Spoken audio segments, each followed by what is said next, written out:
Hello, GuineaPigDan here. On Sunday I went to Lodi Comic-Con in California and I got one of these, a model kit for a Rising Fire colored 4th Armor Mega Man X, or Force Armor. I think it's called the 4th Armor in the X5. But anyway, came with an instruction booklet. Looks pretty cool, but problem is it's in Japanese, so I'll be using some English instructions that were provided on the model kit maker's website. So, alright, let's get this started. Constructing this model kit took about 5 hours. There's no way in hell I'm posting a 5-hour video, so I'm going to just speed these segments up really fast. First, I constructed the head for Mega Man X. And this was pretty straightforward. Everything just snaps together. There's no need to use glue or anything. And the only part I had a little bit of trouble was on the ear gems, I guess I could call them. Like, these are very small parts. I have to be very careful. And I'm very lucky that, when I was cutting everything, like, I didn't, cut a piece by accident.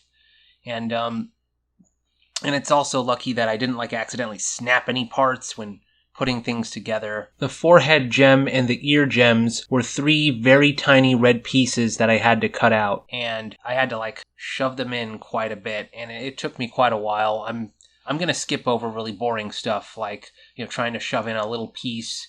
So I'll just show right here. Here I am struggling with the ear gem pieces. Exiting warp speed now. Okay, I got the one on this side put in, but the other one... okay, I don't know if it's visible, but the reason why it's so hard to put in these ear crystals is because the inside is look very carefully, it's kind of grooved, and the crystal parts match the groove, but since it's so small, you have to when you put it in, you have to spin it around a bit until it finally fits. But when it does, I felt this one slide right in. But here it's I have to keep going and going and going, just spinning it around until I get it right. Yeah, I might turn off the camera for a bit and just do another. Oh wait. Oh, I thought I almost had it. But anyway, I might turn off the camera and do another time skip. After I finished the helmet, I decided to skip ahead in the instructions and build the plasma charge shot. I got a bit confused with how it was supposed to be constructed, though, as you'll see in a bit. I guess I'll describe why I chose this particular armor. I went to Comic-Con in Lodi on Sunday, and there was this one booth that had a couple Mega Man X model kits. There was one for his X3 armor, and then there was another one that was the golden armor, which a secret armor you can unlock in X3. And then they had the Rising Fire colored X4 armor, and I decided to get that one because I only played X1 and X4 as a kid, but I didn't have a Sega Saturn. I actually played X4 with a friend of mine who sadly died when I was age 10. And but so X4, I have some sentimental memories with that game, and I didn't play it again until I got the Anniversary Collection later, the Legacy Collection. I'll show the Buster shot right now. Okay, looking at the picture on the box, I finally figured out how this is supposed to be assembled. There's all these little slots that go in, and now I figured out how it's supposed to be done. The instructions were not clear on the order you're supposed to put these all in. It makes it look like you're supposed to do the blaster all in one piece, but I didn't realize. It's just showing you the order they're all supposed to go in. The pieces go in, not Here I am fixing the Buster shot, and I also fix the ear gem afterward. There's a separate X model kit that has the actual Rising Fire fireball, and he's unarmored and colored red. Although if I was to get another model kit, I'd prefer either the X3 armor, or maybe Zero or Sigma, or maybe Vile, I don't know. Let's look at the helmet again. Okay, after I don't know how long, I finally got the other head crystal in the ear. So, there we go. All I gotta do is pick a face now. And I think they're interchangeable, so I'll just go with the neutral face in the middle. So, ta-da! X now has his face. Okay, now let's move on to the arms and body and legs. Next up, constructing the torso and the hands. This part was very straightforward. I didn't really have too much trouble on the torso. There were a few more gems I had to put in, but these gems were much easier to do than the ear gems. And the hands, those are pretty straightforward. Each hand is like only 2 pieces. You snap them together, you're done.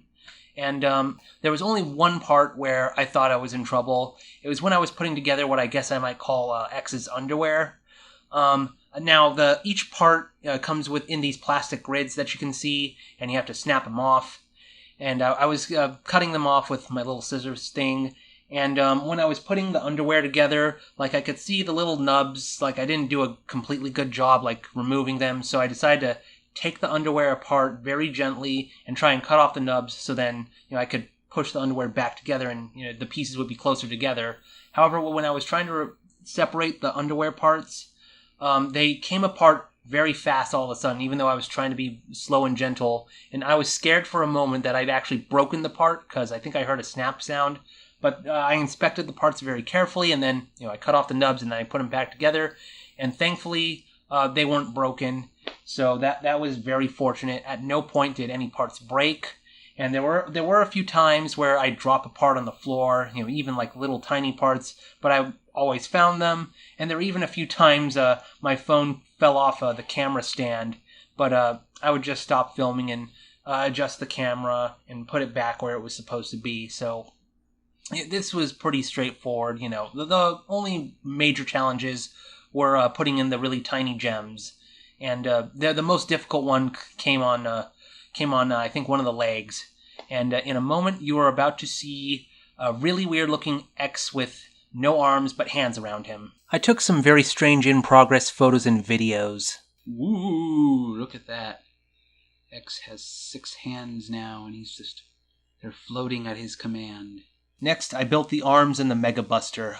These were also pretty straightforward. This is the first time I was working with the ball and joint parts, and those are what are used for making the arms and the legs bendable. And I found that you don't want to bend with them too much, because if you bend, play around with them excessively, that can actually undo the joints. So that's something to be careful with if anyone watching this video wants to get one of these models and build them themselves. So be careful when you're posing them, and not to have a part come off. And the only trouble I had building the arms, though, was when I did the shoulder blades. Now, there are these fins that are supposed to go on top of the shoulder blades, but what I did was I put the shoulder blades together, and then I was like, wait, where's the fin supposed to go? And then I looked at the instructions again, and I realized the fin part is actually supposed to go in between the shoulder blades, so I had to take that apart, put the fin on. And there's a slot that the red part of the fin has to go in, a gray part, and it was almost as difficult as inserting the ear gems into the helmet. I wanted to put the fins in very tightly so they wouldn't come off, but I don't think I got them in all the way, but I got them in tight enough. I didn't want to risk breaking the parts, and again, thankfully, none of the parts broke or anything. The Mega Buster, that was pretty simple to put together. There are a lot of very small parts, and there were some orange parts that had to go into little slots. It was kind of similar to putting in the ear gems, but they weren't difficult. I pushed them in with using the tweezers I had with me. I didn't have to use any glue on these parts. They all snapped together, so there was no point in me buying glue. And in a moment, you are about to see something kind of freaky. You're going to see X with his arms, but no legs. So how's X supposed to move when he doesn't have any legs? Sorry, X. There's going to be no air dashing or hovering for you. Now he's half the man he used to be. My phone fell off the camera stand thing while I was putting the arm on, but now it's on.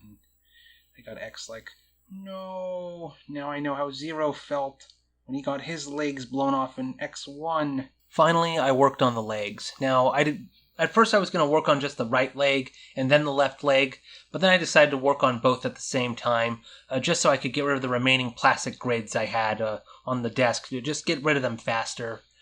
And again, it was mostly straightforward. I did have to be careful, There were some parts like the red strips that go around the legs, and the golden thing, and the gray area that goes, on the bottom of the legs, just above the foot parts. Those I had to be very careful cutting out and then placing just to make sure nothing snapped. And again, I've said this many times, thankfully nothing broke. Probably the part I was most worried about were the fins that go on the sides of the heels.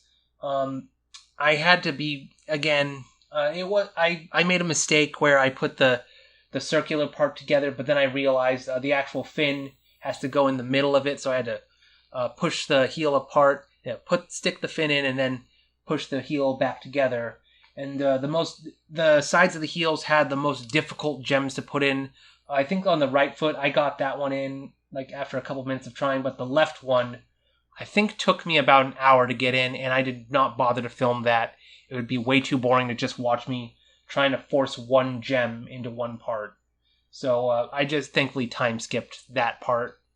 And there was actually one occasion where my phone actually ran out of memory, so I had to download all the videos I had shot and then start reshooting again to finish up the legs.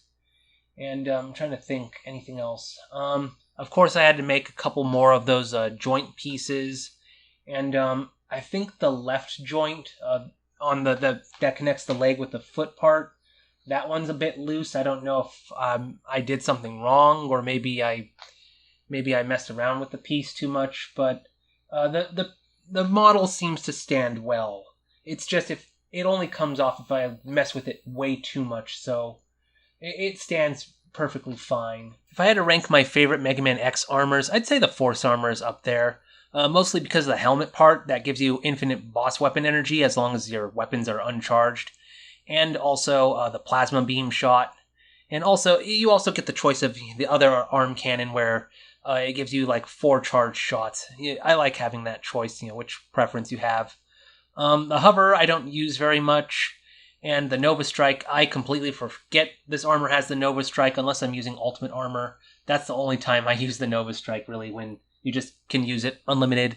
The other armors in the game, they have their ups and downs. The first armor is pretty basic. The second armor is also pretty basic, but it has an improvement with the air dash and the double charge shot.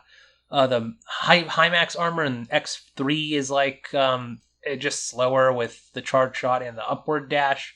The X4 armor is pretty well rounded, though. I don't have enough time to talk about the other armors, unfortunately. Here it is, finished.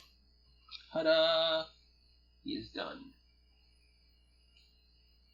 He looks amazeballs. Alrighty. Anyways, thanks for watching. Maybe I should have X face of Maverick more dangerous than Evil Zero or Sigma. Here we go. That's the next Maverick boss. Karate Catechus. There we go.